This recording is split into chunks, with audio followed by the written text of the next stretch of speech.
Hello guys, আজকে কিন্তু আমি আমার নতুন হেসেলে রান্না করতেছি। আজকে আমি রান্নাবো ভাত আর বেগুন ভাজি। আপনারা দেখতে থাকেন আমি কিভাবে রান্না করতেছি। আর এটা হচ্ছে আমার নতুন হেসেল, দেখেন কত বেশি সুন্দর। এখানে কিন্তু একটা পুকুর আছে আর একটা সুইমিং পুল আছে। সুইমিং পুলে আবার মা হাঁস আর বাবু হাঁস কিন্তু সাঁতার কাটতেছে, আর সাথে কিন্তু লতা পাতা তো আছে। আর আমার ওই পুকুরে দেখছেন তো কি সুন্দর একটা পদ্ম ফুল ভাসতেছে। আর এখন আমি এখানে রান্নার জন্য আগে ভাত বসে দিছি। আর এই জায়গায় আমার যে বেগুনগুলো আছে, বেগুনগুলো আমি কাইটে রাখছিলাম। কাইটে এখন হলুদ মরিচ আর লবণ দিয়ে এগুলো মিশাই নিতেছি খুব সুন্দর করে। এই তো এখানে আমার এগুলো মিশানো শেষে এখন আমি ভাতটা দেখবো ভাতটা কি অবস্থা। এখন দেখলাম যে চুলাটা গরম না, এই জন্য আমার জালটা আবার বাড়াই দিছি। বাড়াই তারপরে এই তো এখন আমার চুলায় কিন্তু সুন্দর করে বলক এসে পড়ছে। ভাতটাই হয়ে গেছে, আর বেশিক্ষণ লাগবে না ভাত হইতে। আমার ভাত তো হয়ে গেল, কিন্তু মার গালাইতে গিয়েছে ভাই আমার কি অবস্থা হয়েছে বাইরে। ভাই কি আর বলবো, ভিডিওতে তো দেখাইতে পারলাম না, কোনো একদিন দেখাবো না। এখন তেল দিয়ে আমি বেগুন 4 পিস দিয়ে দেবো।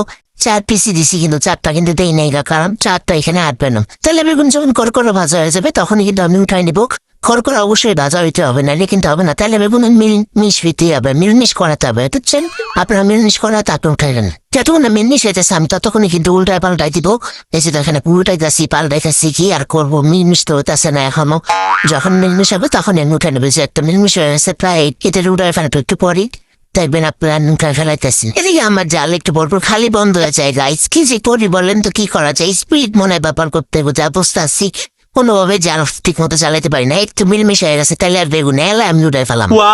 আমার খাওয়ার মতো হয়ে গেছে এগুলা সবকিছু। আমি একটু পর খাওয়া শুরু করবো এগুলা। এই তো দেখেন হয়ে গেছে আমার বেগুন ভাজা। এখন আমি উঠাই ফেলবো, উঠাই ফেললে এবার ইচ্ছা মতো বেগুন দিয়ে দিব। কারণ আমার বেগুন বাঁচতে বাঁচতে আমি এখন বিরক্ত হয়ে গেছি রাইস, অনেক বেশি বিরক্ত হয়ে গেছি এই বেগুনের প্রতি। এত টাইম লাগে রে ভাই। আর সব তেল তো খাই ফেলে আমার, আসলে সব তেল এই বেগুনে খাই লাইছে। আমি কেমন পরের দিন রান্ধবো আমি চিন্তায় আছি, কম তো আপনারাই।